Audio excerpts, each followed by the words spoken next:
Olá, tudo bem? Espero que as aulas presenciais e as teleaulas tenham sido de grande relevância para a aprendizagem de vocês. Nesta aula de hoje, irei fazer um breve resumo do que vimos na primeira aula, a fim de relembrá-los tudo o que falamos anteriormente. Que o Brasil, na década de 50, era predominantemente rural, que sua população vivia no campo. Aprendemos que atualmente essa situação se faz inversa, com cidades de interesse, intensa urbanização, com impactos socioeconômicos, culturais e ambientais.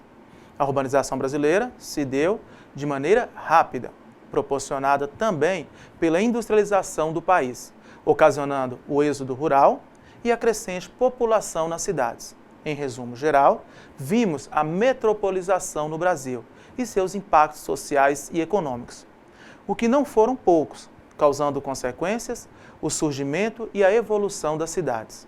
Sempre em nossas aulas, é importante que estejam munidos de papel, caneta, para que, se dúvidas surgirem, vocês possam postar as mesmas em nossos fóruns Tira Dúvidas. Lembrando que cada dúvida deve ser postada no fórum pertinente a cada aula. Vamos lá? Na aula de hoje, vamos falar sobre o espaço urbano. Considera-se a cidade como espaço urbano, que pode ser analisado como um conjunto de pontos, linhas e áreas. Pode ser abordado a partir da percepção que seus habitantes ou alguns de seus segmentos têm do espaço urbano e de suas partes. Outro modo possível de analisar, considera-o como forma espacial em suas conexões com a estrutura social, processos e funções urbanas. Por outro lado, ainda, o espaço urbano, como qualquer outro objeto social, pode ser abordado segundo um paradigma de consenso ou de conflito. A maior parte desse trabalho focaliza os processos e as formas espaciais, o espaço das cidades brasileiras. O que é o espaço urbano para você? Em termos gerais, o conjunto de diferentes usos da terra, justapostos entre si. Tais usos definem áreas como o centro da cidade, local de concentração de atividades comerciais, de serviço e de gestão, áreas industriais e áreas residenciais, distintas em termos de forma e conteúdo social, áreas de lazer e entre outras, aquelas de reserva para futura expansão. Este conjunto de usos da terra é a organização espacial da cidade ou simplesmente o espaço urbano fragmentado, dividido. Eis o que é espaço urbano: fragmentado e articulado, reflexo e condicionante social, um conjunto de símbolos e campo de lutas. É assim a própria sociedade em que, de suas dimensões, aquela mais aparente, materializada nas formas espaciais. Veja no slide. Quem produz o espaço urbano? Você. Você produz o espaço urbano. Quem são esses agentes sociais que fazem e refazem a cidade? Os proprietários dos meios de produção, sobretudo os grandes industriais, os proprietários fundiários, os promotores imobiliários, o Estado, os grupos sociais excluídos. Que estratégias e ações concretas desempenham no processo de fazer e refazer a cidade? Os grandes proprietários industriais e as grandes empresas comerciais são, em razão da dimensão de suas atividades, grandes consumidores de espaço. Necessitam de terrenos amplos e baratos, que satisfaçam requisitos locacionais pertinentes às atividades de suas empresas. Junto a portos, a vias férreas ou em locais de ampla acessibilidade à população. Porém, essas relações entre os proprietários dos meios de produção e a terra urbana são mais complexas. A especulação fundiária tem duplo efeito. De um lado, onera os custos de expansão, na medida em que esta pressupõe terrenos amplos e baratos. Do outro, o aumento do preço dos imóveis, resultante do aumento do preço da terra, atinge os salários da força de trabalho. É importante também considerar que os conflitos entre proprietários, industriais e fundiários não mais constituem algo absoluto como no passado. Isso se deve ao desenvolvimento das contradições entre capital e trabalho, que torna perigosa a abolição de qualquer forma de propriedade. Entre elas, a da terra, pois isto poderia levar a que se demandasse a abolição da propriedade capitalista, através da ideologia da casa própria, que inclui terra, pode-se minimizar as contradições entre capital e trabalho. A própria burguesia adquirir terras de modo de que a propriedade fundiária passou a ter significado no processo de acumulação. A propriedade da terra ser pré-requisito fundamental para a construção civil que, por sua vez, desempenha papel extremamente importante no capitalismo, amortecendo áreas de atividade industrial e a propriedade fundiária e seu controle pela classe dominante. Terem ainda função de permitir o controle do espaço através da segregação residencial, cumprindo, portanto, significativo papel na organização do espaço. Nas grandes cidades, onde a atividade fabril é expressiva, a ação espacial dos proprietários industrial leva à criação de amplas áreas fabris em setores distintos das áreas residenciais nobres, onde mora a elite, porém próximo a áreas proletariadas. Deste modo, a ação deles modela a cidade, produzindo seu próprio espaço e interferindo decisivamente na localização de outros usos da terra. Os proprietários de terras atuam no sentido de obterem a maior renda fundiária de suas propriedades, interessando-se em que estas tenham o uso mais remunerador possível, especialmente uso comercial ou residencial de status. Estão interessados no valor de troca da terra e não no seu valor de uso. Alguns dos proprietários fundiários, os mais poderosos, poderão até mesmo ter suas terras valorizadas através do investimento público em infraestrutura, especialmente viária.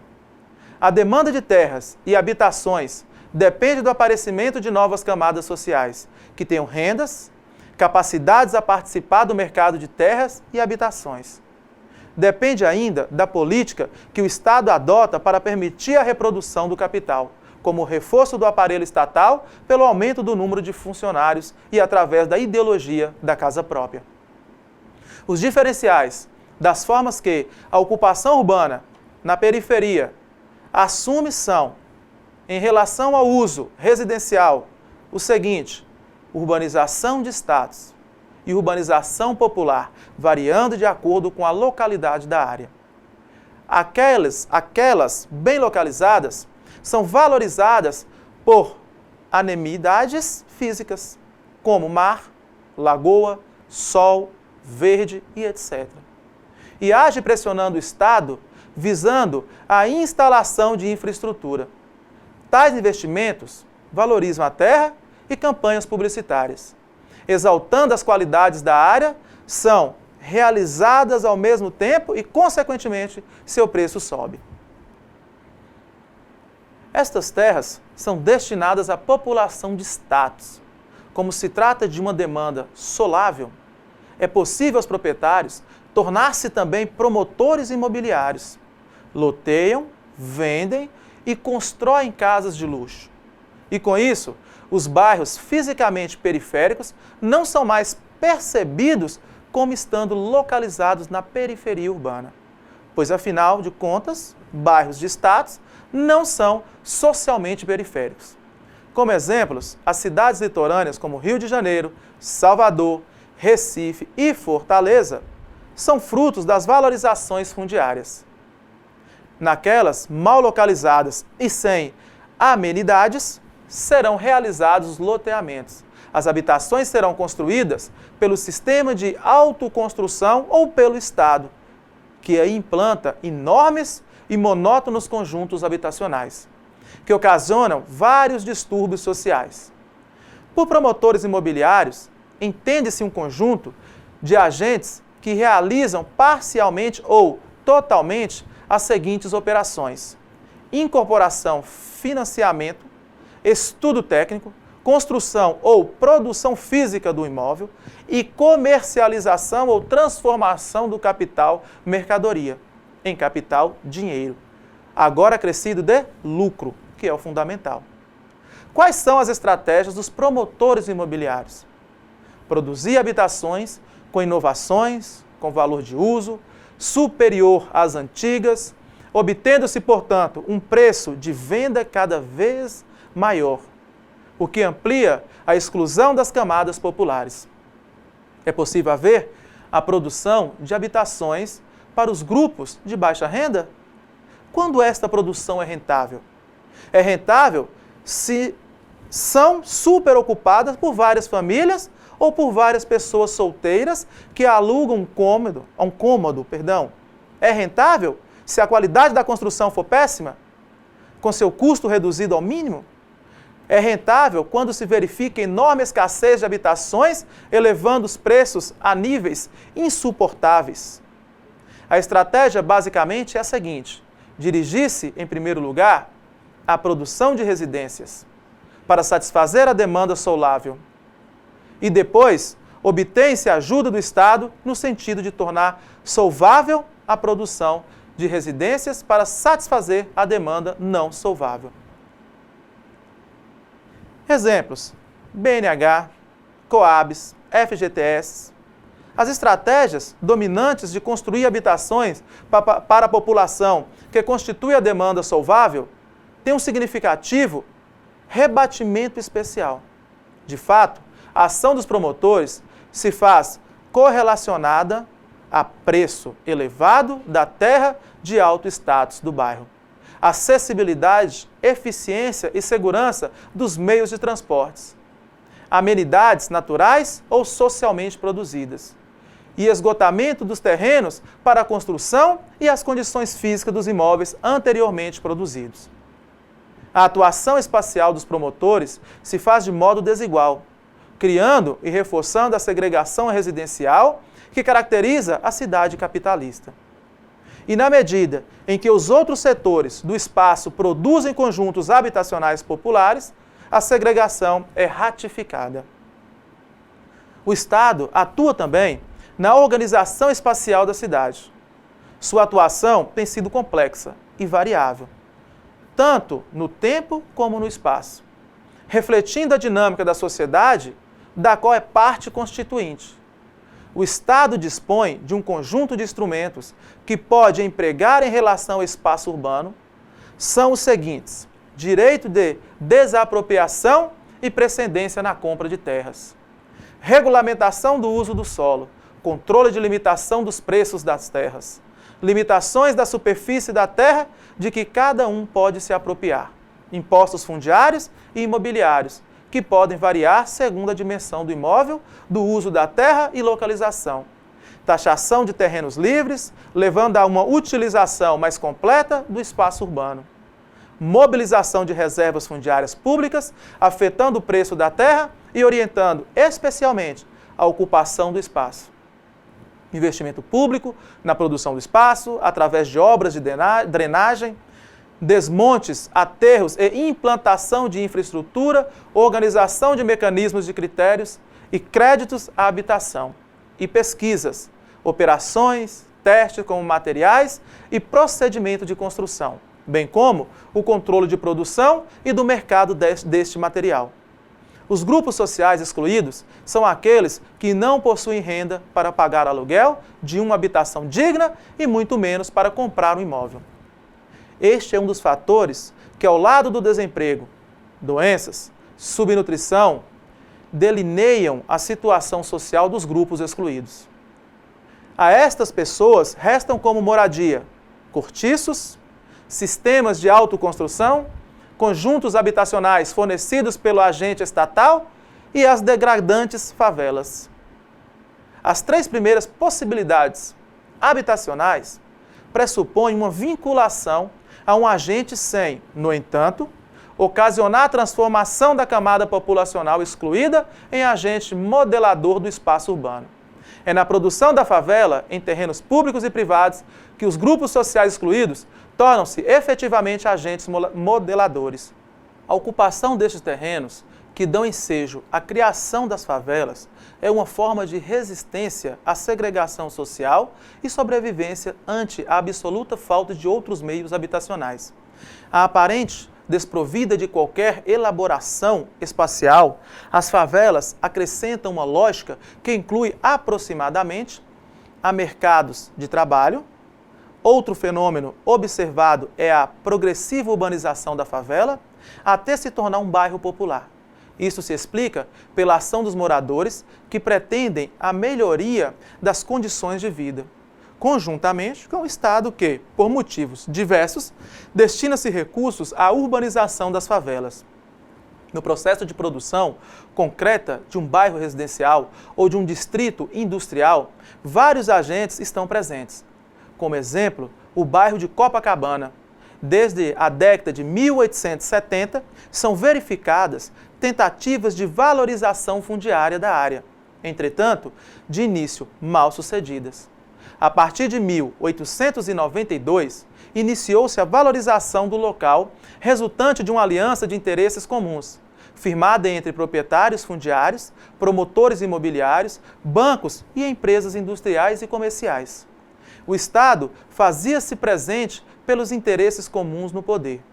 O capital fundiário e imobiliário, associado a outras capitais, estava, entretanto, interessado apenas em produzir habitações para a população de status elevados, produzindo mesmo residências de veraneio e novos espaços.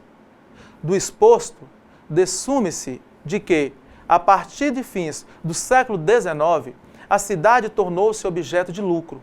Assim como em Copacabana, de modo semelhante, repetiu-se o fenômeno na Barra da Tijuca. Processos e formas espaciais, a grande cidade capitalista é o lugar privilegiado de ocorrência de uma série de processos sociais, entre os quais a acumulação de capital e a reprodução social têm importância básica. Estes processos criam funções e formas espaciais, ou seja, criam atividades e suas materializações, cuja distribuição espacial constitui a própria organização espacial urbana. Acreditamos ser útil repensar e recuperar o conceito de processos espaciais devido à sua utilidade na conexão ação humana, tempo, espaço, mudança. Os processos espaciais e as respectivas formas são os seguintes: centralização e área central, descentralização e os núcleos secundários, coesão e as áreas especializadas, segregação e as áreas sociais, dinâmica social da segregação, inércia e as áreas cristalizadas. É conveniente deixar claro que estes processos e formas espaciais não são excludentes entre si, podendo ocorrer simultaneamente na mesma cidade ou no mesmo bairro. Nesse sentido, pode-se afirmar que os processos espaciais são complementares entre si. Passa-se a seguir ao debate de cada processo espacial acima mencionado. Centralização e área central. A área central constitui-se no foco principal não apenas da cidade, mas também de sua interlândia. Naquela concentram-se as principais atividades comerciais, de serviço, da gestão pública e privada, e os terminais de transporte interregionais e intra-urbanos. Ela se destaca na paisagem da cidade pela sua verticalização, a gênese da área central. A cidade mantém uma série de relações com entes e pessoas exteriores a ela. O surgimento da área central foi percebido de forma nítida com a Revolução Industrial. O grande aumento de produtos industrializados gerou a necessidade de uma malha de transporte que suprimisse a crescente demanda, dando ensejo à construção das grandes ferrovias. A partir de então, se verifica um processo de aglutinação em torno das estações ferroviárias, pelo grande fluxo de pessoas que circulavam dessas estações. Os empresários buscavam se estabelecer próximos às massas de pretensos consumidores. Com isto, iniciou-se a aglutinação de investimentos e estabelecimentos em torno dessas estações de transportes. delimitando a área central da cidade. Com a forte procura por localizações próximas à área central da cidade, o preço do imóvel elevou-se sobremaneira. Com isso, atualmente, apenas os empreendimentos nos quais o lucro deriva diretamente do fator localização continuam a buscar um ponto nesta área da cidade. As grandes indústrias de base, que independem da clientela no local, estão se instalando em terrenos mais afastados, onde o custo é menor, como inclusive foi dito linhas atrás, terrenos grandes e baratos. O núcleo central e a zona periférica do centro, o processo de centralização, ao estabelecer a área central, configurou-a de modo segmentado, com dois setores, de um lado o núcleo central e do outro a zona periférica do centro. Como citado anteriormente, a própria localização desses dois setores em uma cidade imaginária, correlacionando-os com outros transportes interregionais e intraurbanos, já os diferenciam. O núcleo central caracteriza-se na segunda metade do século XX, quando o processo de centralização já não mais desempenha o papel relevante que desempenhou no passado, pelos seguintes aspectos: uso intensivo do solo. Trata-se da área da cidade, de uso mais intensivo, com maior concentração de atividades econômicas, sobretudo do setor terciário. É aí que se encontram os mais elevados preços da terra, justificando-se assim a intensidade do uso do solo. Ampla escala vertical, a presença de edifícios, de escritórios, junto a outros, viabiliza as ligações intermunicipais vinculadas ao negócio. Limitada escala horizontal, o núcleo central é limitado em terrenos de extensão, sendo assim, via de regra, possível de ser percorrido a pé. Limitado crescentemente, horizontalmente falando. Sua expansão se faz, sobretudo, por uma mais acentuada verticalização, demolindo-se os prédios mais antigos, que são substituídos por outros mais elevados. A concentração diurna, durante as horas de trabalho, da população, sobretudo de pedestres, por não constituir área residencial, apresenta-se deserta à noite. Focos de transporte intraurbanos é o ponto de convergência do tráfego urbano e, em muitos casos, o ponto de baldeação para os bairros situados ao longo de diferentes direções a áreas de decisões, no núcleo central. Loca a sedes ou escritórios regionais das principais empresas que atuam na cidade e em sua região de influência. O Estado tem aí muitas de suas instituições. É assim o ponto focal da gestão do território. A zona periférica do centro constitui uma área em torno do núcleo central. Suas principais características, na segunda metade do século XX, são o uso semi-intensivo do solo.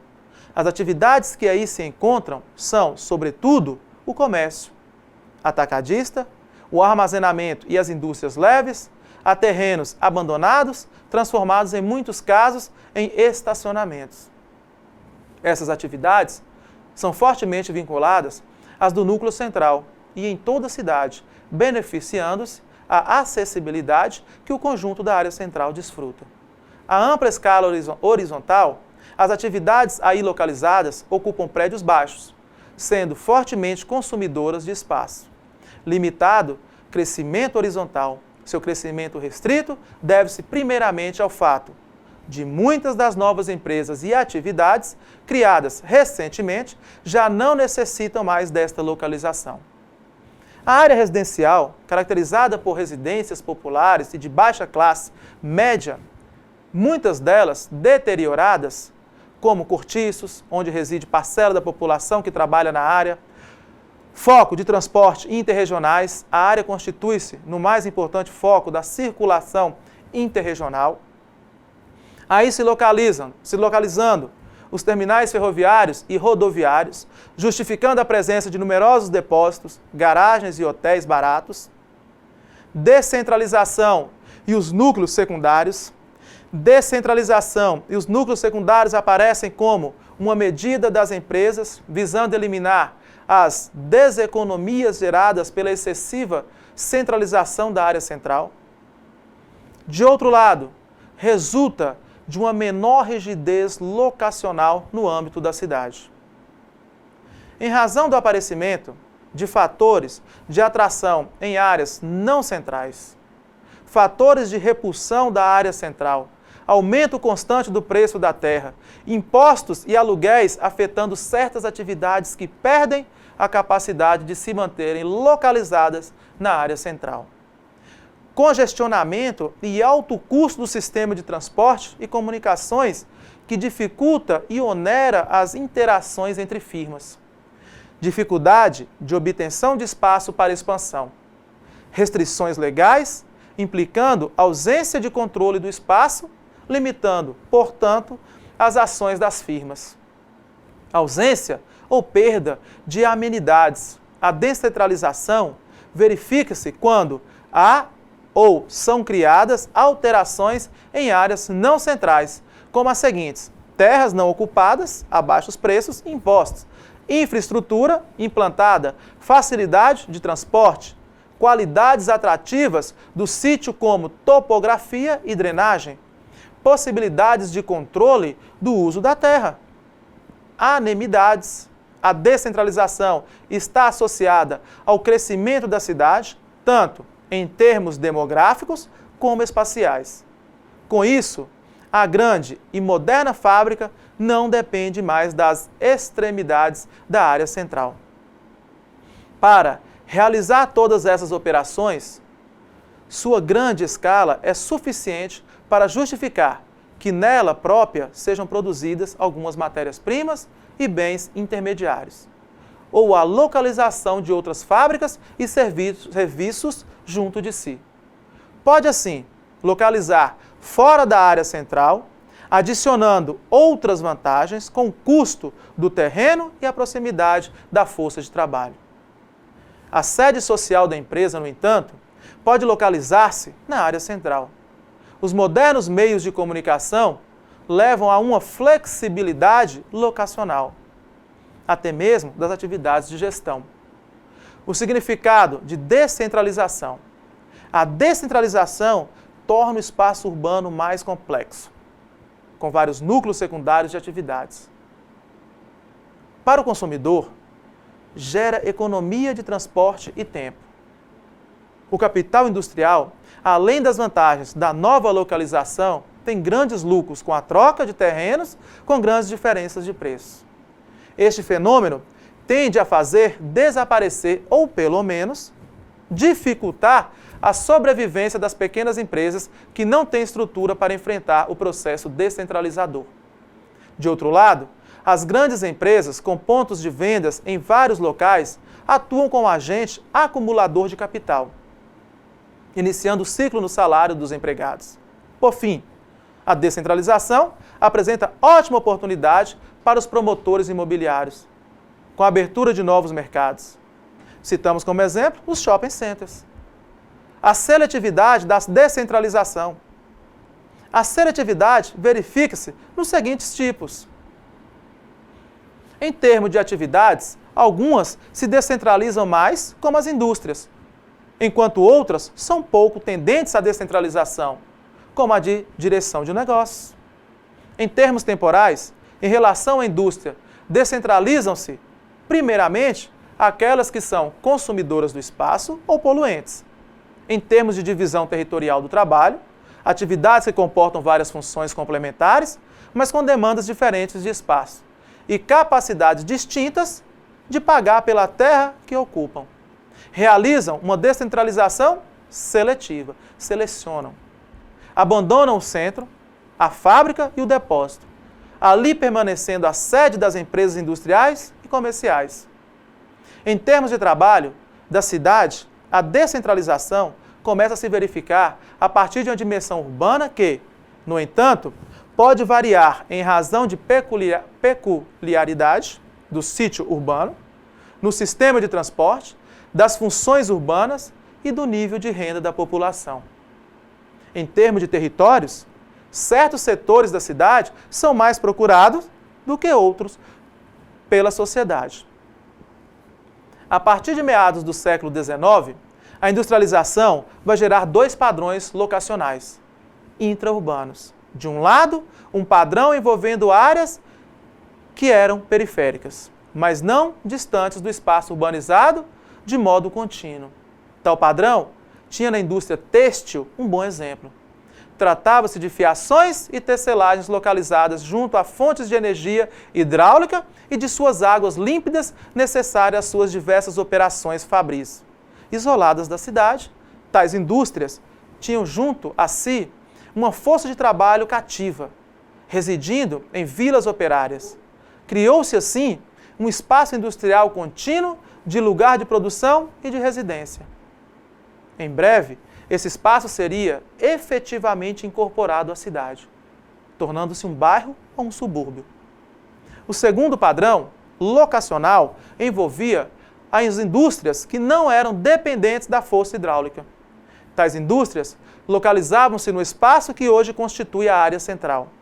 A descentralização industrial inicia-se os primórdios do século XX.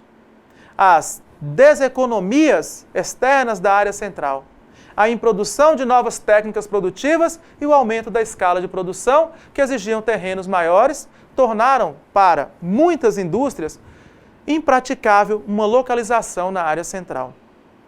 O distrito industrial, de localização periférica, resulta de uma ação do Estado visando, através da socialização de vários fatores de produção, como terrenos preparados, acessibilidade, água e energia. E de acordo com interesses de outros agentes sociais, como proprietários, fundiários e industriais, criam economias de aglomeração para as atividades de produto industrial.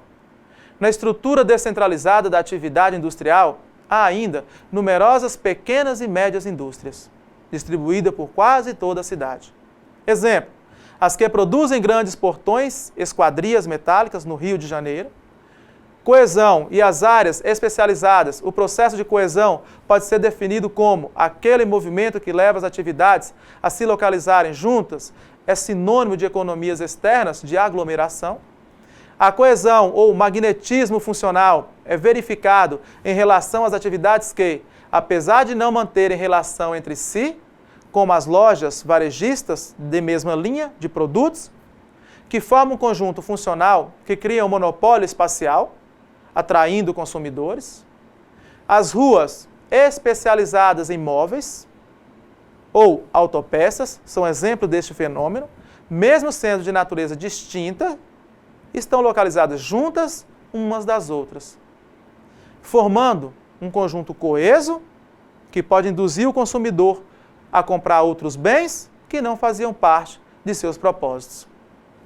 Exemplo, shopping centers e subcentros regionais espontâneos são complementares entre si, como se exemplifica com as ações funcionais entre fabricação, atacado de confecções, companhia de seguros, bancos, sede de empresas industriais com ligações entre si, tanto a montante como a junçante.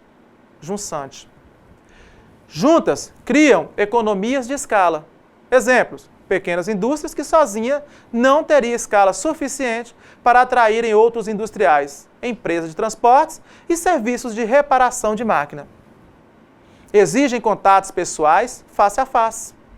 Neste caso, a acessibilidade é fundamental. A segregação e as áreas sociais. O primeiro destes processos é o de segregação residencial, que é definido como sendo uma concentração de tipos de população dentro de um lado do território. A expressão espacial da segregação é uma área natural, definida por Zorbag, sendo uma área geográfica caracterizada pela individualidade física e cultural.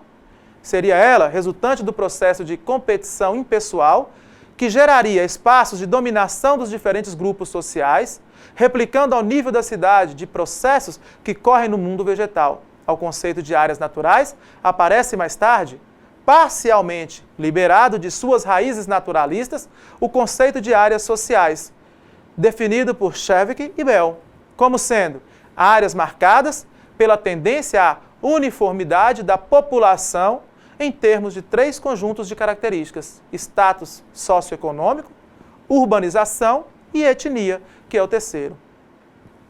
A uniformidade de tais características origina áreas sociais, isto é, bairros homogêneos, segregados, como, por exemplo, bairros operários com modestas residências unifamiliares e etc.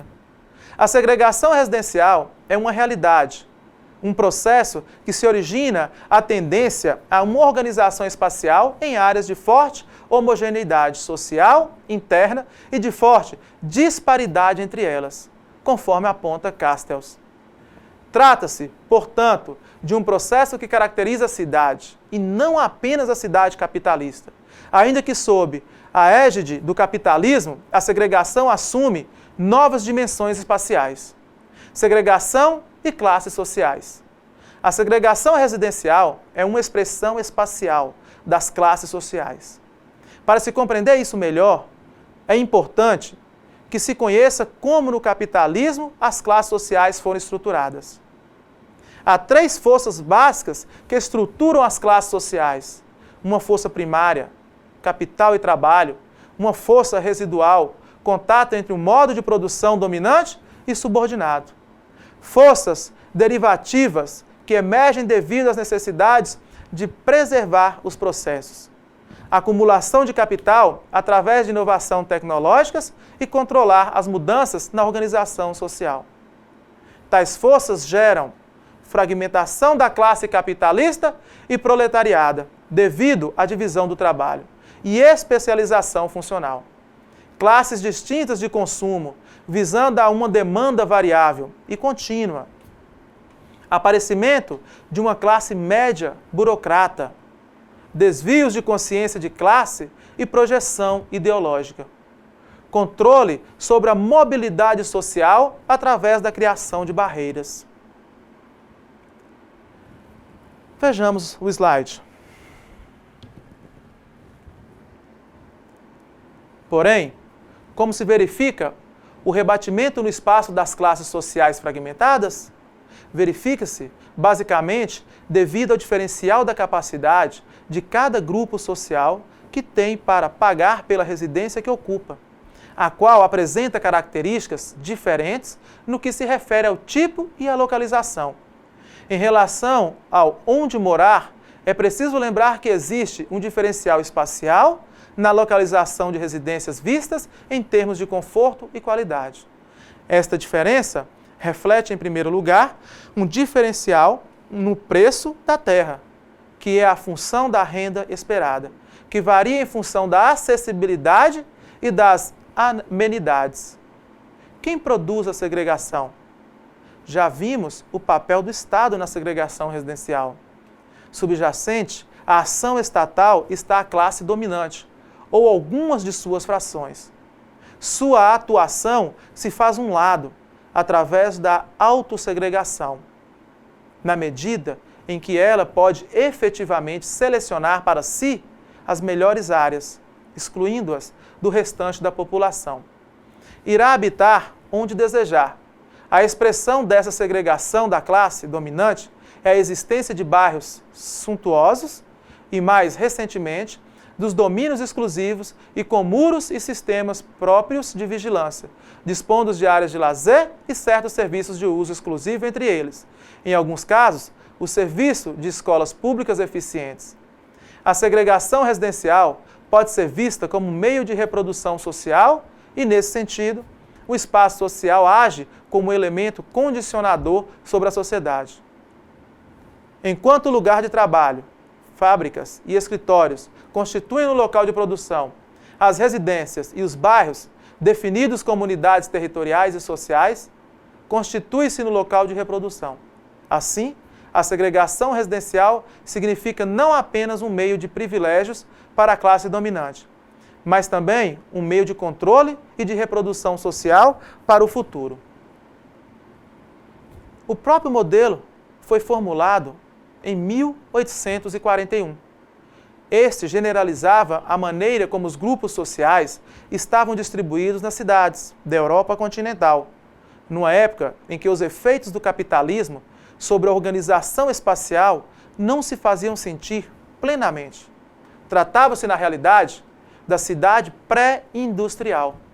A cidade era marcada pela segregação da elite, junto ao centro, enquanto na periferia viviam os pobres. A lógica desse padrão residia no fato de que, na metade do século XIX, assim como anteriormente, a modalidade intra-urbana era muito limitada e a localização junto ao centro da cidade constituía uma necessidade para a elite, porque ali se localizam as mais importantes instituições urbanas. Exemplo, cidades africanas no período colonial, Moscou no final do século XIX e etc. Com base nas grandes cidades norte-americanas, década de 1920, generalizava-se um padrão de segregação residencial em que os pobres residiam no centro e a elite na periferia da cidade, em aprazíveis subúrbios. A segregação espacial não assumiu um padrão em círculos em torno do centro, mas em setores a partir do centro. As áreas residenciais de alto status localizam-se nos centros ou nos setores de maiores amenidade, encontrando-se cercadas pelos setores de população de baixo status. Dinâmica espacial da segregação. A segregação é dinâmica, envolvendo espaço e tempo. Este processo de fazer e refazer pode ser rápido ou lento, como uma fotografia, um padrão espacial pode permanecer por um longo período de tempo, ou mudar rapidamente. A dinâmica da segregação é própria do capitalismo, não sendo típica da cidade pré-capitalista, caracterizada por forte imobilismo socioespacial. A segregação tem um dinamismo onde uma determinada área social é adequada durante um período de tempo por um grupo social, e a partir de um dado momento por outro grupo de status inferior ou, em alguns casos, superior, através do processo de renovação urbana. A mobilidade e segregação. A dinâmica espacial da segregação gerou, de um lado, aquilo que a literatura registra como sendo zona em transição, área de absolescência em torno de um núcleo central, também denominada de zona periférica do centro. O campo vem se caracterizando como espaço segregado, visto que o seu próprio isolamento em termos físicos e a oferta irregular ou inexistente de transporte público, associada às baixas condições econômicas, à precariedade de infraestrutura e equipamentos coletivos e aos poucos investimentos capazes de gerar melhor qualidade de vida das pessoas, são fatores que promovem a segregação social. Hoje ficamos por aqui. Espero que estejam cheios de curiosidades e pontos a serem esclarecidos. Postem suas dúvidas nos fóruns pertinentes. Este tema é muito instigante. Espero ter acrescentado junto ao material disponível na sala no AVA. Aulas ficarão disponíveis para vocês neste momento. Ficamos por aqui. Espero que esta aula tenha aproximado vocês da futura profissão. Não deixem de postar suas dúvidas nos fóruns. Até mais e até a próxima aula.